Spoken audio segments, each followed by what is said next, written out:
got a bunch of little stuff wrapped up. I dropped the rack, the power steering rack out of it. Disconnected all the original hard lines from it since I'm going to be redoing the whole power steering cooler plus the power steering system minus the rack. That's the only thing that's going to stay original. When I had the rack out, I went ahead and put a new bushing in, so I just used a Petter's Red poly bushing on it. I've seen a lot of guys have very positive reviews of those and increasing steering responsiveness, and I actually got to looking at the original bushing, and it was quite crispy. It was very worn out and dry rotted, so that was something I just figured I would go ahead and replace. While I was doing that, I took a lot of measurements of the power steering cooler, the OEM strap mounts for it, and as you can see, that's no longer present. And I figured out that is a Derale 13200 part number. This is almost an exact perfect fit to be tucked in behind on these straps.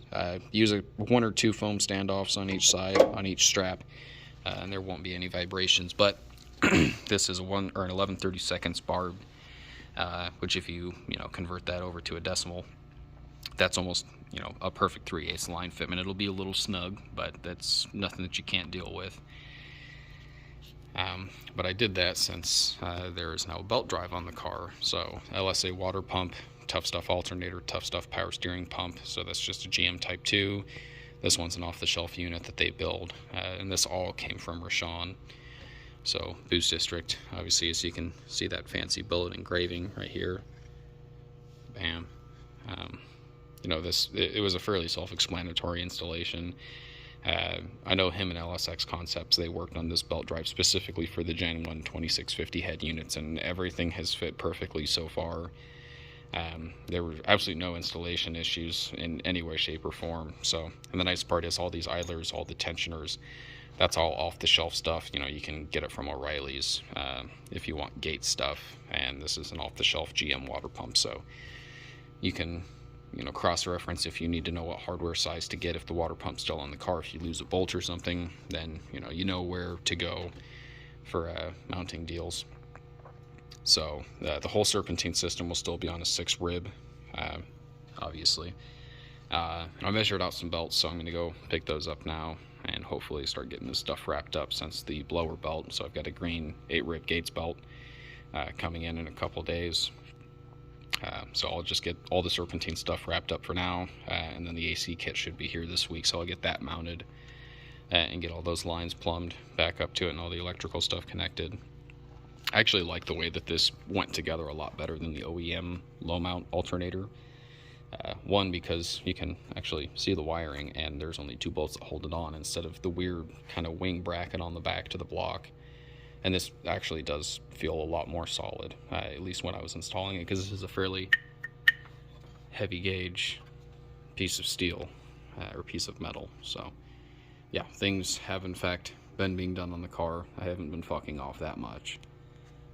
It took, I don't know, maybe 2 days of just kind of carefully going over instructions and looking at diagrams on how to put this all together, but everything fits really, really nice and tight. It's a very compact package on the front of the motor, and that would, if you were going to use a stock 0506 or probably even an 04 radiator and shroud, it would give you about ½ inch of space. But since I pulled the radiator and the fans out, I took them down to my local speed shop of choice, Scram, and they're going to make me about 1 inch thinner shroud with some 1400 CFM fans in it that'll plug right into the OEM stuff. So shouldn't really have any issues with that. I've never had cooling issues with the car anyways. It's never overheated ever once. So the only thing I'm slightly concerned about fitment wise is that this is the high pressure feed to the rack off the pump, and this is the suction side.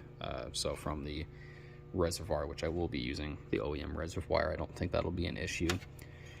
But this is a 45 off of it, and since this is going to be a roughly 1200 psi line, and maximum is what this pump will put out is 1200 psi, I think, at 3 gallons per minute, and 850 or 800 at 2 gallons per minute.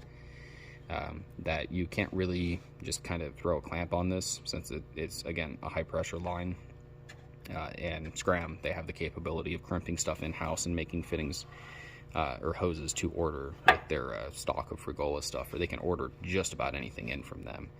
But this 45 with a hose about the same stiffness as what would be used actually contacts the crumple zone on that rail.